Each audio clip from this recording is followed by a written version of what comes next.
Hello, Nick family. Welcome to my channel, Dope Soul Sports Talk. If you haven't already, please subscribe, hit that notification button so you'll be notified anytime I drop a video or go live, which will be soon. The Knicks played Miami last night in Miami. It was a great game. Let's get right into it.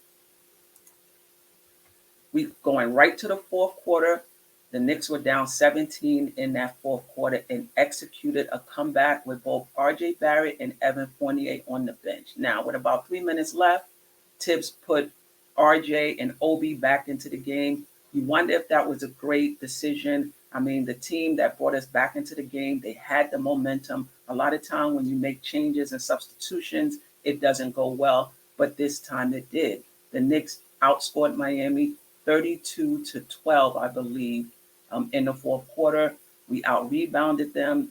We had more fast break points than they did.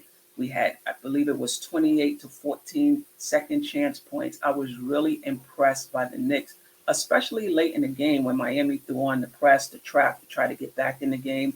Thought the Knicks made great decisions. They passed the ball. They moved their bodies, really handled the trap well, was very patient with it. As far as the players are concerned, I thought Barrett played okay. I mean, listen, he scored 46 points on Miami the last game, right? So he had their respect. They double teamed him. I thought he made okay decisions. Actually, he made good decisions off the trap. They just didn't work out. You know, he turned the ball over, didn't particularly shoot well in this game from two-point land and from the three-point line. But down the stretch, he hit two big free throws for us. Listen, I'm not worried about R.J. Barrett. Just because you're good in one role doesn't mean you're going to immediately be good in another role. And I said immediately. It's going to take some time for R.J. Barrett to get used to teams game planning for him, to get used to teams throwing double teams at him. He's playing without Randall. Randall has a lot of gravity, right? Gave him a lot of space. Randall is not there now, right? So they are game planning for R.J. Barrett, and it's going to take some time for him to get used to being double teamed. And if you're going to be the number one option, still coming through for the team game in and game out. There's levels to this, right? But I'm not worried.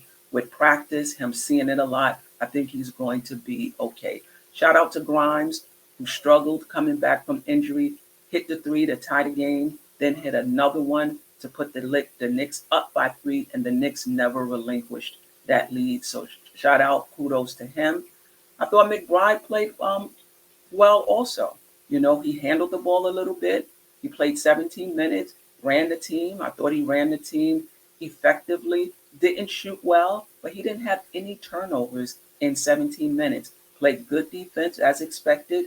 Got that steal against Lowry. That was huge for us. He just has a lot of confidence. You know, if I wanted to nitpick a little bit about him and quickly, I just think that sometimes they just pound the ball a little bit too much. But overall, he played well for us.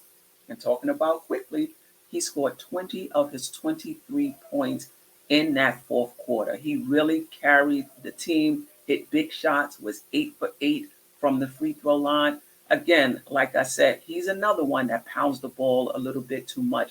That ball did not move in the fourth quarter.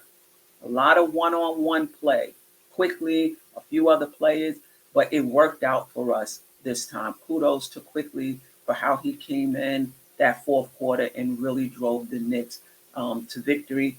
I want to talk a little bit about Jericho Sims. And just keep in mind, the player spotlight is not necessarily the player that played the best in this game, right? He didn't play the best, but he played well enough. He started. Mitch did play, but Sims started. Sims got most of the minutes. He got, I believe it was like 26, 27 minutes in this game. 6 points, 7 rebounds, 2 assists, block, 3 from 3 from the field. But what I like about Sims is his activity, batting the ball out, giving us second chance opportunities at the basket. And he's where he's supposed to be. He is a high IQ player. Now, I don't think he has the ceiling that Mitchell Robinson has, in my opinion, but he has a high floor. And for me, preferably, I like a high floor player where you know what you're going to get game in and game out. than a player who has a high ceiling, but they're inconsistent and you never know what you're going to get. So shout out to um, Jericho Sims for the part he played in our win last night. Team stats: the Knicks out rebounded Miami 43-35. Second chance points, 28 second chance points, basically doubling up.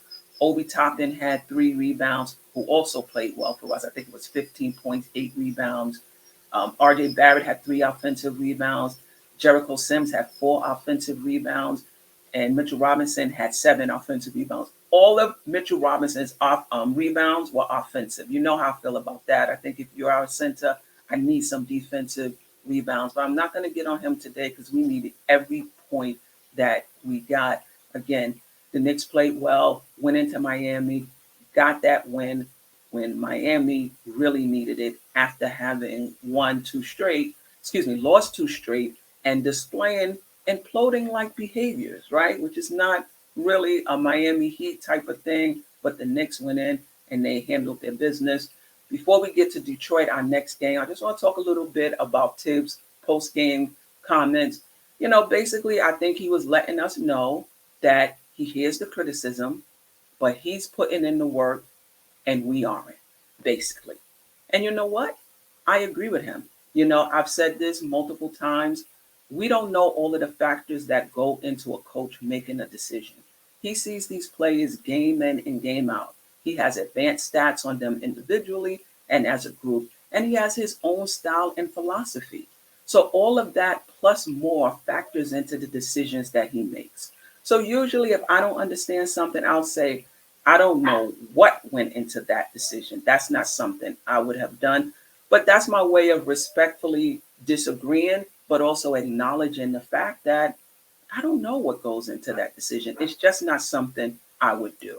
Anyway, our next game is versus Detroit Sunday. Detroit is 20-54. Excuse my dogs back there. 20-54, 14th in the Eastern Conference. They lost 4-6 over their last 10. The Knicks beat them twice. The Knicks should not have a problem with this game. Okay, so this is our opportunity to see their approach. This is our opportunity to see if there's going to be a letdown. Listen, you want to develop championship habits before you are a championship team. And one of those habits is approaching the game the same way, no matter who the opponent is, whether it's a big game or not. You're going to go in every game. You're going to play your best. You're going to play to win, and you're going to execute the game plan. Okay? So this is our opportunity to see, after beating Miami, will they be a letdown? Let's see. Randall did not play in this game. Let's see if he's out again. That means RJ is going to get another opportunity. All of these players will get another opportunity to get experience and to grow and to show what they can do.